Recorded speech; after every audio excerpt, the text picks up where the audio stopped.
Compound interest के इस प्रश्न को देखते हैं। यह CHSL में पूछा हुआ है। देखिए इसमें प्रश्न है कि 8% वार्षिक चक्रवृद्धि ब्याज की दर से 50,000 रुपए का एक वर्ष का कंपाउंड इंटरेस्ट क्या होगा, जबकि ब्याज की दर छमाही है। देखिए ब्याज की दर छमाही है, तो यदि ये 8% वार्षिक है तो 2 से भाग दे देंगे तो ये 4% छमाही हो जाएगा। अब हमें एक वर्ष का निकालना है, और एक वर्ष में कितने छमाही होते हैं, 2 छमाही होते हैं। तो इसे जब 2 वर्ष में कन्वर्ट किया जाएगा तो इसका सक्सेसिव निकाल देते हैं। तो 4% ये छमाही हो गया, तो 2 छमाही का कितना हो जाएगा, 4 + 4, इसका सक्सेसिव निकाल दीजिए, प्लस 4 × 4/100। ये x + y + x × y/100।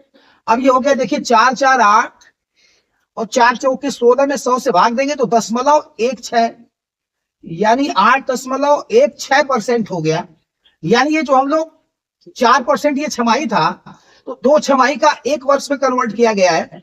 2 छमाही को जब एक वर्ष में कन्वर्ट करेंगे तो 8.16% हो जाएगा ही। अब मूलधन कितना है, 50,000। तो इसी 50,000 का 8.16% निकाल देना है। तो 8.16 और परसेंट मतलब हो गया 100। इसे हम लोग क्या किए हैं कि जैसे छमाही हो गया, एक वर्ष में 2 छमाही होगा, तो 2 छमाही का निकालना है।